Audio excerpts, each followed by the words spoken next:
Today I will be discussing the application of Newton's second law factoring in drag and gravitational forces on a wad of paper. Using our position formula, as you can see here, along with the equation for Newton's second law, I will predict the change in position in respect to time. This time, we'll have to look more closely at Newton's second law, since the net force will not equal zero. We have to find the forces that add up to be net force. In the experiment, I observed the paper dropping from above my head. I discovered that the ball's velocity would increase until it hits the ground, or terminal velocity. The model with only gravity overpredicted the position, while calculating in drag corrected the graph, and only underpredicted the position for a short amount of time in the beginning. I will discuss how I came to this conclusion by using Tracker, my computational models, and I will discuss the graphs and the caveats of terminal velocity and how it relates to my experiment. Here you can see I tracked the position of the wad of paper. I also repositioned the axis slightly so the paper would fall along the y-axis in a negative y direction for the duration of the fall. On this graph, to the right, you can see the velocity, or slope of the position versus time graph, is increasing as the ball falls. Now we can compare this observed data to the computational model. This first computational model I created calculated the effect of gravity on the object. To calculate the effect of gravity, we look back at the equation for Newton's second law. Here we will be messing with the net force. Net force is all the forces acting on an object summed together, so with only gravity, gravity will equal net force. Adding this value will change the velocity.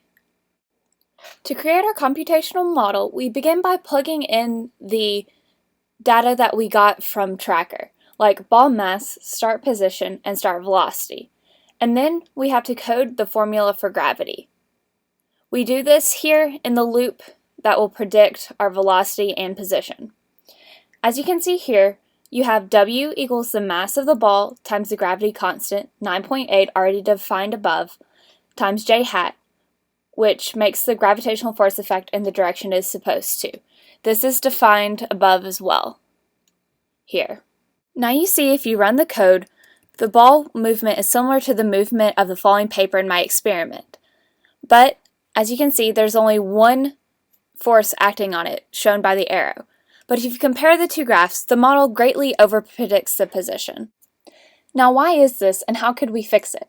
Well, it's because there are forces other than gravity acting on the paper. So in order to fix the problem, we must calculate in the effect of drag force. Drag force is essentially the calculation of air resistance on the paper wad. When we add this into the code, we are again affecting net force and therefore velocity. So in Newton's law, we will now have two forces adding up to equal net force, gravity and drag. In the code, we plug in the equation to calculate drag, which we put as negative b times ball velocity times the magnitude of ball velocity, where b is the drag coefficient of the substance. Every object has a drag coefficient based on its inherent properties such as surface area, density, or fluid density. The problem is the fact that at this point in time, we do not know what the drag coefficient is for this particular wad of paper. I estimated the value of b here by plugging in values for b until the final position of the model matched the final position I observed in my experiment. Now if we run the code, you can see that there are two forces acting on the ball. Gravity is constant and represented by the yellow arrow, while drag is non-existent at the start and increases as time passes. We can then plot this new data with our first model and original experiment. You can see that the new model position is significantly more accurate than the first one. It only underpredicts the position at the beginning because of how the paper was released from my hand.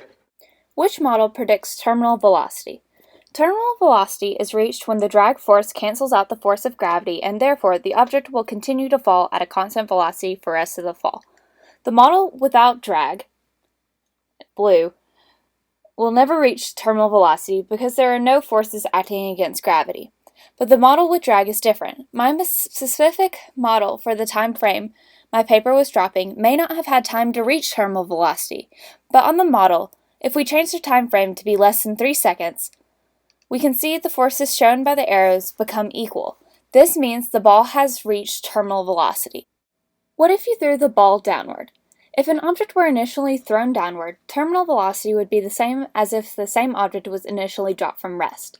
In Python, I ran the same code, but put a start velocity at -5. As time approaches infinity, velocity will always approach terminal velocity, which is the asymptote.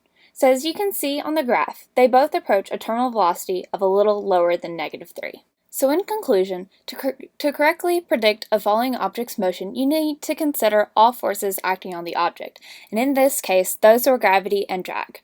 Also, any falling object will reach terminal velocity if given enough time.